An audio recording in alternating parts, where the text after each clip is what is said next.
Cast is now starting. All attendees are in listen-only mode. Good afternoon, folks. Welcome to our webinar this afternoon. I still see people filing into the auditorium, so we're going to wait a couple more minutes before we start, and then we'll be on our way. So we'll talk to you in just a few seconds.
Okay, well, good afternoon again, folks. Welcome to this afternoon's Mailers Hub webinar. As you know, we have webinars every month, and this was a topic that we had originally presented back in April. We're going to be doing another update on this topic in September so folks know what's going on. Today we're offering this for the ING side of the family, so welcome to all of you on the call. To make sure you know what the deal is here, the recording or the session is being recorded, and recordings will be available afterwards for our subscribers, and our subscribers, of course, include those of you in ING. There is a handout of the slides that's available for you to download, and if you have any questions, there is a place to enter your questions in the box on the right-hand side of your screen, and I'll do my best to keep an eye on those as we're talking today. So with that in mind, we'll go ahead and start off with our first slide here showing what we're going to cover: volume and revenue, which is always an issue, postal service operations and legislative support, or the lack of it, the outlook that we can see from here, and a summary of what's going on and some information you can use in the future. So, as promised, the next slide shows you volume information and shows that it has declined steadily since March. The overall decline, depending when you look, is in the 25 to 30% range, with declines varying from week to the next. And that the change from week to week is both in the total and in the individual classes of mail that are part of that total. Revenue so far, and this is probably going back to a couple months now, was $500 million under plan for the year to date. Every month, the Postal Service files financials with the Postal Regulatory Commission, and those are published in the following issue of Mailers Hub News, the newsletter that I send to all of you every other week, every other Monday. For the week of May 31st, overall volume was down a little over 21%. First class, these numbers here are a little bit different than what we've been seeing in the past. First class single piece retail rate has been down much more than that, and pre-sort or commercial rate first class has usually been down only in the single digits, sometimes less than 5%. But for this week here, you can see what you've got there on the screen. Periodicals are down about 17.5%.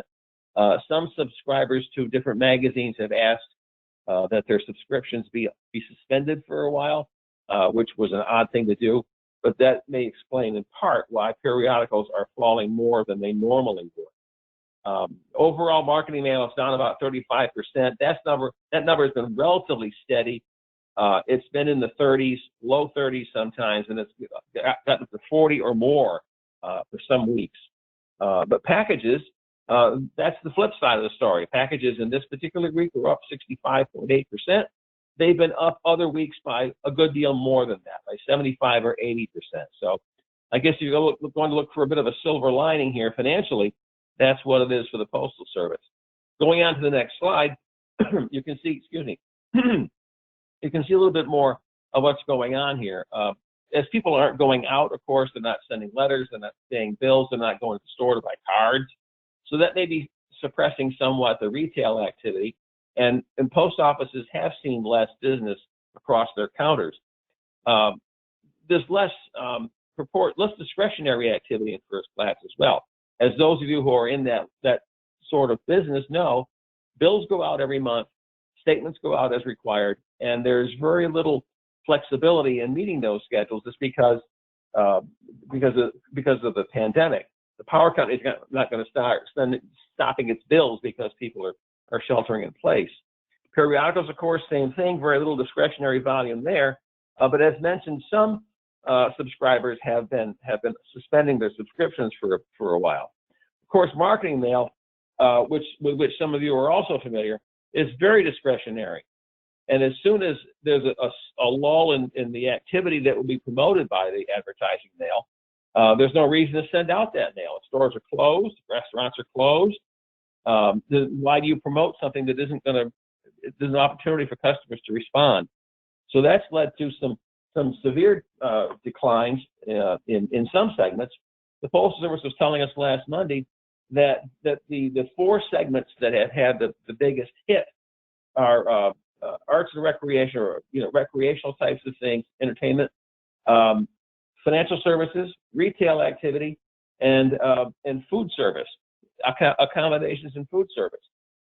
Those have all been down by at least 50%, with the entertainment and recreation sector being down by about 70%. So you can see those are all businesses that are sensitive to the current situation, and that's what's driving these numbers. The flip side, as I mentioned before, package services, competitive services. People who are staying home, who can't go to the mall to buy socks, are going to order them online. So that's contributing to Christmas on steroids volume, not just for the Postal Service, but for all carriers, UPS, FedEx. They've all basically said, look, any kind of guarantee for service is off right now because we're just so flooded and overwhelmed with business. So they cannot maintain the levels of service that they had previously been providing because there's just a lot of mail. Plus, transportation is an issue. Trucks still roll, obviously, and railroads still operate, but a lot of material that was sent by air simply has no place to go now. So it's being pushed down to ground transportation, which is further diminishing capacity for other kinds of stuff. So there's a very difficult situation here for all the carriers to deal with this sudden burst in parcel volume. Next slide, of course, we can see that operations are also being impacted somewhat. There had been hot spots in Detroit and northern New Jersey where absenteeism was of such degree that it impacted the ability of the plant to operate. That's why there had been delays in processing. Michigan Metroplex, the big PNDC near Detroit, was impacted. DP Daniels in Kearney, New Jersey, and the BMC in New Jersey were both impacted, and that just means you're going to have longer transit time. And if there's offloading to other facilities, that's going to contribute to rehandlings and delays as well. Offloading being, of course, they can't handle a volume here. They ask a nearby facility to pick up the difference. And all of that just sort of disrupts the smooth flow of on-time flow of mail.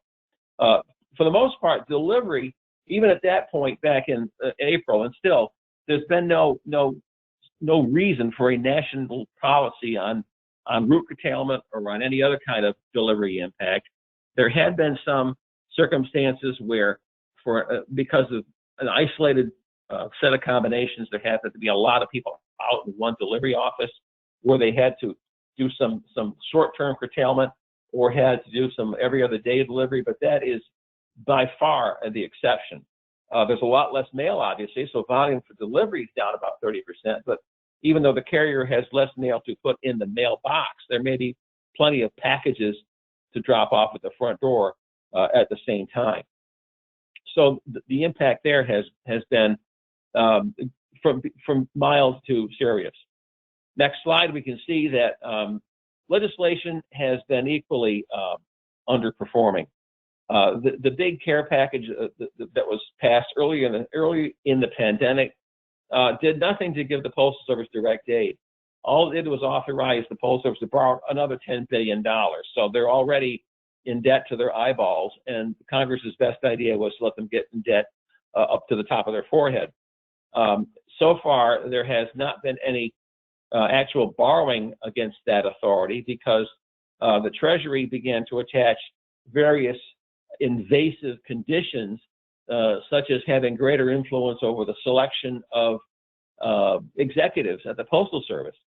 So Secretary Mnuchin was being seen widely as a tool of the White House, trying to leverage use the loan as a lever to control what the Postal Service is doing. Since then, there have been 3 or 4 other bills proposed by the by Congress, and they had various types of aid included. The most recent was a bill that we reported on in Monday's newsletter that would offer $25 billion in aid to the Postal Service. But all of those have gone no place. Even if they get out of the House, if they pass the House committees and pass the House of Representatives, they go across the rotunda to the Senate, and there they go there and die. So the chances of anything being passed are slim to none, I would say, at this point. And the reasons, of course, the other end of the Pennsylvania Avenue picks up the phone and calls the Senate leadership and tells them that nothing is going to be done, nothing will be allowed to happen. A lot of that is based upon some really, misdirected perceptions. One is parcel pricing. As I'm sure you've heard about it, during a press conference for a signing ceremony, the president declared that he would not do anything for the Postal Service until it raised package prices 4-fold, particularly for Amazon. Now, Amazon is owned by Jeff Bezos. Jeff Bezos also personally owns the Washington Post. The Washington Post is a critic of the administration. So because A equals B and B equals C, therefore, if we want to lash out at our enemy in the newspaper, we simply take it out of the Postal Service, who's not charging that enemy's company enough for postage. So, that's the kind of thing that's involved here. Plus, there's a general dissatisfaction with postal management. As you know, last year, was it 2018 rather now, when the president caught wind of the low prices being charged for small parcels being sent into the U.S. from China. You order a little gadget for your computer, and of course it comes from China, and it comes in, and they pay postage over there. What he doesn't understand, still doesn't, is that international prices at that point were set by the Universal Postal Union. So what China paid to send a package to the United States was not set by China Post nor by the USPS. It was set by the Universal Postal Union, as were all the rest of the prices charged between nations. That's going to change, of course, on the 1st of July. But the dispute over that kind of put a bad taste in his mouth towards the PMG because she didn't kowtow to what he wanted done. So that's what's not going on the Hill. Moving on to the next slide, you can see that the crystal ball is very cloudy. If you look at what's going to happen in the future, the only thing that's certain is uncertainty. Moving on to the next slide, you can see that this takes many forms. For volume and revenue, well, April, as we saw, as I reported in the newsletter, showed a continuing decline in volume and actually revenue as well. The ironic thing is, and this is one of those circumstances where, where's there a crisis when you need one? Early along, probably in March or April, the Postal Service forecast some significant losses for this year, about $13 billion in losses tied to decreased revenue from decreased volume of mail that it could foresee at that time. Well, ironically, what's happened is, despite the precipitous drop in traditional classes of mail, the surge in packages actually has cushioned the loss of revenue from the other products. So at the end of April, the Postal Service's revenue was down less than 4%. Now, that's not good, of course, and they still expect to see end-of-year figures that are well below last year. Some say 50% below last year. But but it's difficult to say the Postal Service is having the crisis that it expected to have, that all the indicators were showing it was going to have, if at the end of April you've only got only a 4% decrease in revenue, despite the serious losses of other kinds of mail. Now, the trick is this circumstance going to be something which is permanent? And are you going to have a permanent loss of volume? Well, the Postal Service doesn't expect things to come back until September. Each of you, particularly those of you who are dealing with marketing mail, you know that your clients are saying, okay, I think it's getting time to send out the campaign again. Some cancel their work outright. Some postponed it, and some may actually be taking advantage of all the space in the mailbox to realize they could stand out a little more, maybe looking at campaigns to start in July or August or September. Anyways, no matter if there's enough activity picking up, it still may not go back to what it was. The Postal Service said that after the recession 11 years ago, 20% of the mail that it lost never came back. And it expects that after the pandemic, you're going to have a loss of 25% compared to what it was earlier this year. So this is loss upon loss because of two significant circumstances beyond the Postal Service's control that still have a very serious consequence for it. As I said, they expect to lose $13 billion and to lose $22.8 billion in all because of the pandemic, and pushing the 10-year loss to over $54 billion. Now, not that they weren't doing a fine job of losing money hand and fist to start with, they didn't need to have this come along as well. They burn money pretty quickly because they have a $2 billion payroll to support every 2 weeks. And at the time, it looked like they're going to run out of cash by the end of their fiscal 2020, which is the end of September. With the $10 billion, they expected to last another 6 months. But now those figures, of course, may need to be revised because while they're still burning cash, their losses have not been quite as stunning as had been projected because, as I said earlier, they've got such an uptick in revenue from packages. Moving on to the next slide, you can see that there are opportunities on the other side of the ledger for reducing costs are not that great. Their biggest single cost they have operationally is delivery, and they're the only folks who think you should have 6-day delivery tend to be those in Congress. Surveys the Postal Service has done repeatedly, input from various stakeholders, including commercial mailers and their clients, have shown that really there's not going to be a significant loss of business or communication, particularly in the day of the internet and the cell phone, if you go from 5 to 6 day delivery. Of course, the unions oppose this because that means that 1 in every 6 carriers would no longer be needed. And because the unions all tend to stand shoulder to shoulder, there's pretty stiff labor opposition to that, to reducing delivery. And of course, that translates into congressional resistance. By the same token, you've got a huge proportion of post offices, but about 2/3 of post offices don't make money. If you go out to the hills of Wyoming or go to any little post office wherever you want to be in any part of the country, you're going to find that it costs more to staff that office, to keep the lights on, and to maintain services through that office than they're ever going to generate in revenue. But still, there is a lot of emotional attachment in every little community to a post office. So the chances of it, as well as union opposition, so you're going to have very little chance of closing these unprofitable post offices as long as all those factors are in play. Plus, people still want their mail delivered relatively quickly. Clearly, at this point, you've got these disruptions in transportation that are hurting service, but in better times, getting mail across, getting first-class mail delivered within a couple of days, 3 days, getting your standard mail, the marketing mail delivered within a week, getting your priority mail delivered in 2 days. Those are things that are expected. So you have to maintain that level of service even if you're carrying less mail. There's a figure that I haven't seen in a while about the value of what goes into the mailbox. If a carrier has 520 stops on his or her route, that carrier's volume of mail may drop over time, as it has done. And the value of what's in the carrier's tray for delivery or in satchel has gone down as well because of the change in mail mix from predominantly first class to predominantly marketing mail.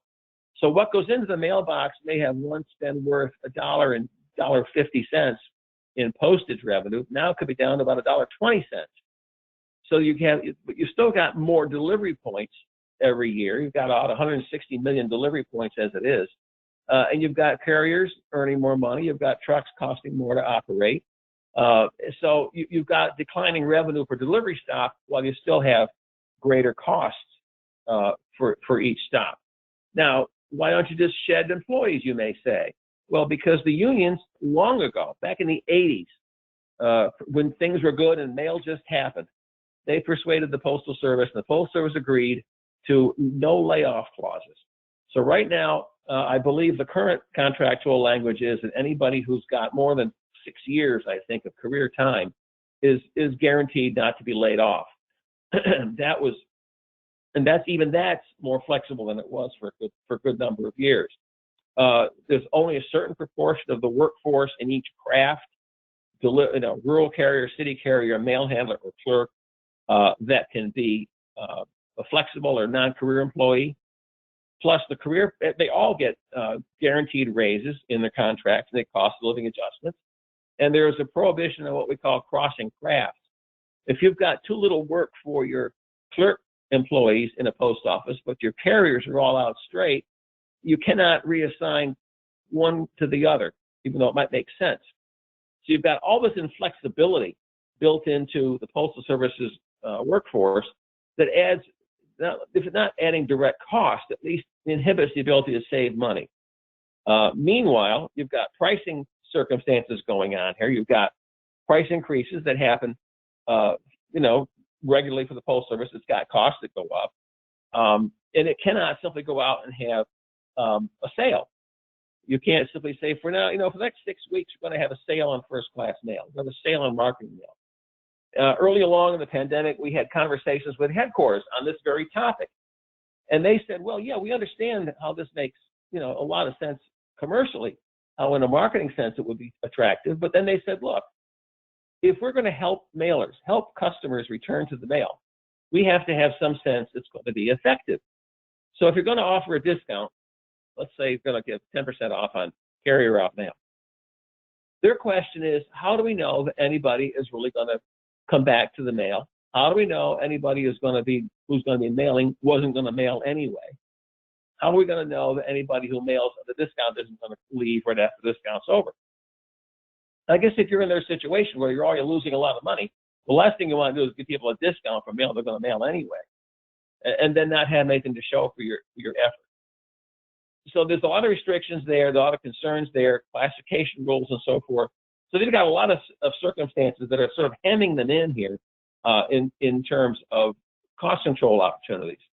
Looking on the next slide, you can see that there's nothing much going to go on, as we said, on the Hill. They still keep asking for help, although I think now, Megan, who's going to be off the job in another 5 days, has pretty much given that up. The unions have probably gotten all they've gotten in terms of House support, because you've got a political alignment with the unions in the House of Representatives that does not exist with the Senate. The governors may be supporting getting help. The industry may be supporting getting help, but it's not going anyplace. It's just not going to happen. You can see that the PMG asked for a significant package of help in April. That went no place. And of course, nothing is being done about the other issues that affect the Postal Service. Medicare integration, employees are paying into Medicare but can't fully participate in Medicare. We've got these pre-funding obligations to fully pre-fund the retiree health costs for employees who haven't been hired yet. These are some ridiculous requirements that were put in place primarily to make the budget look good, make the federal budget look good. And you've got business model and product rule issues, of course, that have been around forever. And although even the president's own task force reported out saying that the Postal Service's business model needed to be change into something more realistic and contemporary, nothing has happened. So if you expect anything to happen from Congress, please don't hold your breath. Next slide shows that there are some regulatory issues as well, of course. And the PRC, the Postal Regulatory Commission, their job is to, as the term would suggest, regulate the Postal Service. And they can't do an awful lot that is not legitimate, that is not sanctioned by the law. As you can see, I'm going upside down here on the slide. Whatever the Postal Service would propose, if they wanted to give some sort of a stimulus package to get mail going, would have to be something that the PRC could justify under the legal requirements for rate setting. For one thing, you have to do full cost coverage. They cannot allow a rate that does not pay for that kind of mail. So if carrier route mail is going to be 15 cents a piece, then that's fine, so long as the costs are being covered. If the costs for that kind of mail are 16 cents a piece, then the rate is illegal. They can't allow that. So that's what I said before in the middle section there. If you're going to have some sort of reduction, the regulations not only have to be considered, but also whether or not you're going to get what you want to get out of the deal, and that is far from guaranteed. So, meanwhile, you've got mail in some cases that has been deferred, that it may be sitting on docks. You may have mail in your warehouse that hasn't gone anyplace, and there have been provisions and actions taken by the Postal Service to address how those will be handled. We published the Postal Service's decision on how those will be handled in the newsletter probably 6 weeks ago. So that's been taken care of, but it's another concern. Moving on to the next slide, you can see that commercial mailers, are really caught between a rock and a hard place. I'm going to tell you that. Losing clients have less money to spend, and those who are spending money probably are trying to figure out a way to get the most out of their dollar. Up here in the DC market, we noticed a lot of local businesses suddenly advertising on TV and in radio. And the reason for that was because those outlets were themselves starving for money. People weren't advertising there either. So they were offering, these fire sale prices to companies to advertise through their medium. Well, if you're advertising there, then you may be discouraged or dissuaded from advertising in the mail, which further causes problems for those companies who are dependent upon hard copy mail to make a living. So what we found is that companies very often will survive or fail in this because of how well prepared they were. What kind of situation were you in to start with? Were you highly leveraged, or did you have most of your stuff paid for? Did you have the great client that was your source of income who may now suddenly be not such a great client? Did you put too many eggs in the basket? How accessible is money to you? During the recession, we had some members of the association go out of business because their bank got sold, because the bank all of a sudden decided it needed to call lines of credit, even though the companies were in good health. And how flexible is a company in its operations? Do you have the diversity of equipment, the diversity of skill sets in your organization to be able to pivot from one type of product to another? We heard of one company who stopped producing mail and began producing plastic face shields. So, that ain't mail, but it still helps pay the bills. So a lot of the survivability we're seeing has to do with preparedness, being ready, being shrewd at managing your cash and your debt, and simply being lucky enough to be in the right place in the right time, or not in the wrong place at the wrong time. Because a lot of things are unforeseeable.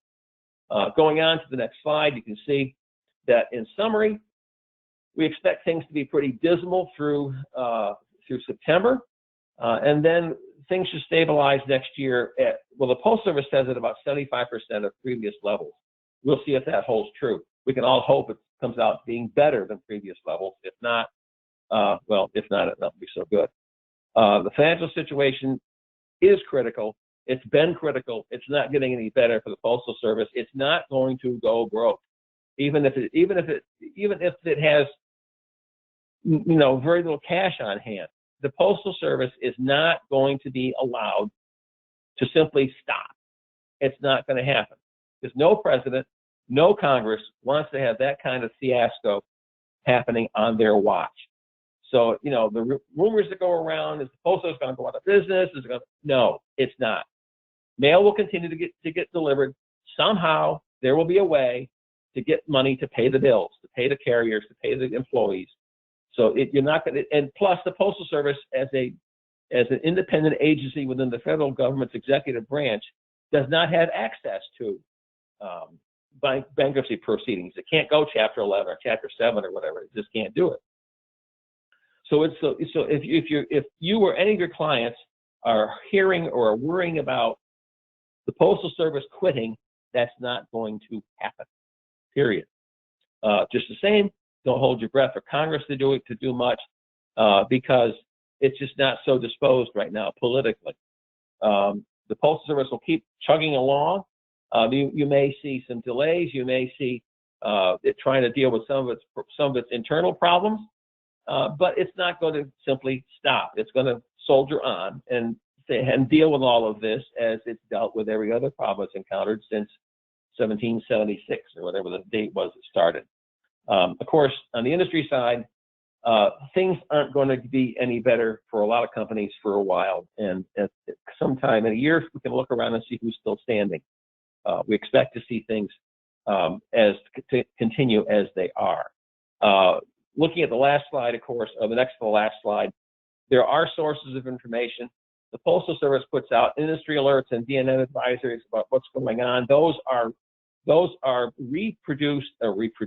reprinted, I guess is the right word, on our website. You can see the page up there, mailershub.com, COVID-19.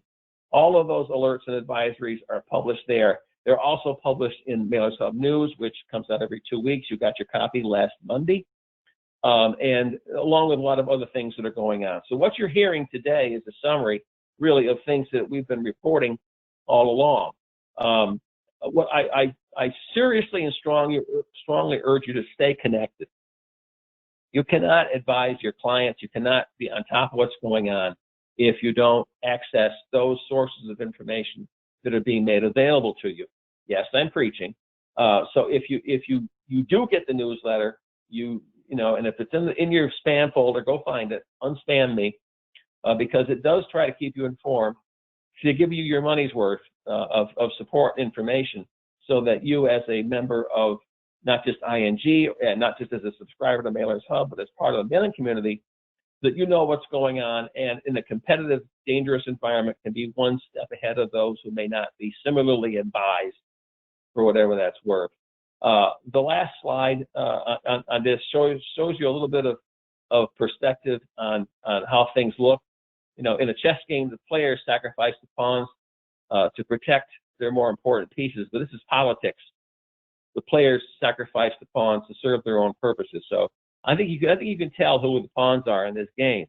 So far, the mailing community, Postal Service, has been left out in the cold as our friends on the Hill have been handing out largesse. And I guess that's where we're going to stay, because I don't see much good things happening for us right away. Now, let's see. Do I have any questions? I do not see any questions.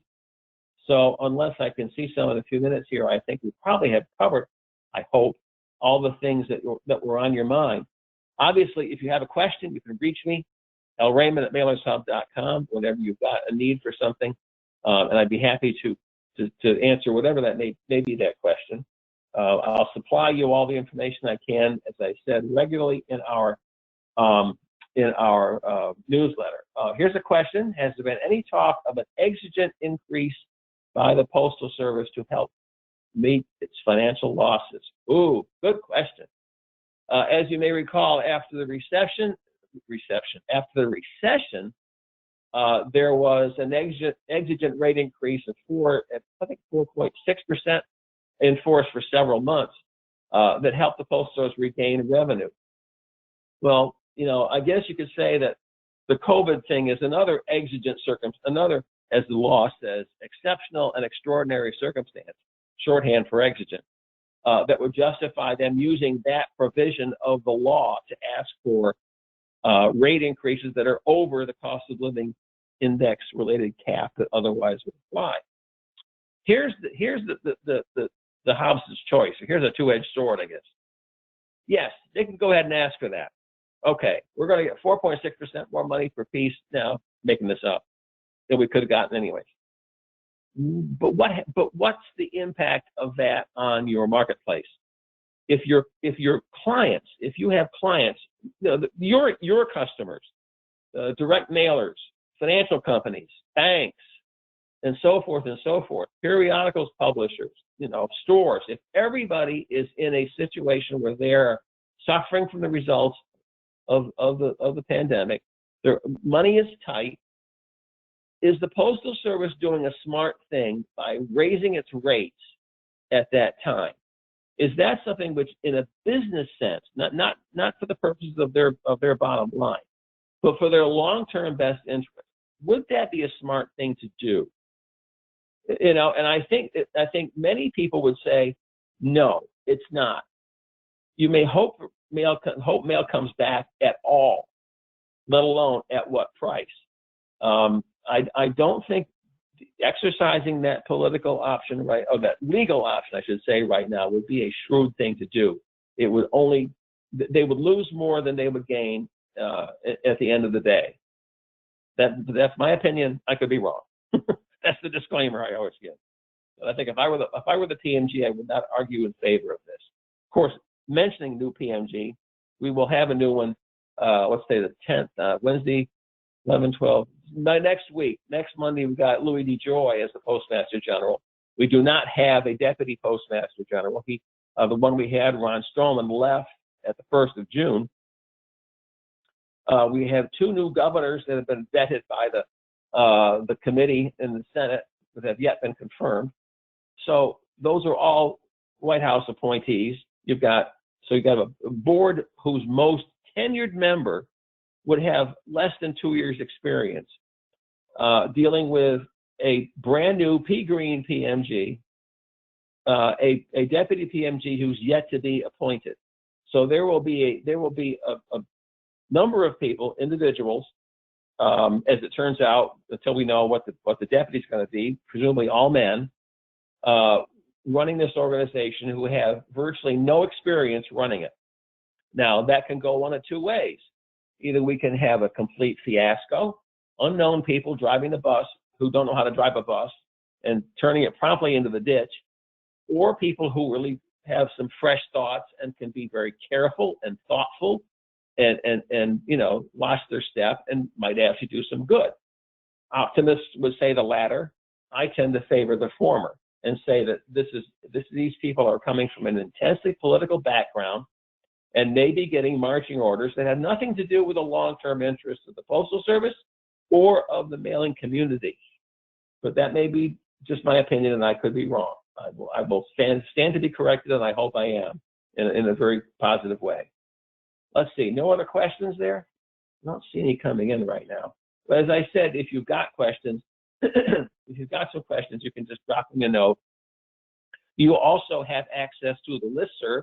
The Mailers Hub listserv is something that you can access, so you can post a question there if you would like. That would be another way to get some people into the conversation. So the bright side of all this is that there will still be mail somehow. Yes, that's right. The sun will come up tomorrow, and that's all we can say is that there will still be mail. There will still be a postal service into which you to put your mailings, and it will come out the other end just like it always has. So how well things are going in the meantime, this can be interesting. So, okay, I guess everybody wants to go home. It's almost 5 here on the East Coast. I appreciate your attending today's special webinar. I am happy to offer whatever you need by way of more information in the future. Just contact Shelley. She calls me. Again, please, please, please take advantage of the resources you're provided through Mailers Hub. They're there for you. Please take care of them. Please use them. And we have another webinar coming up next Tuesday at 1 o'clock in the afternoon on political and election mail.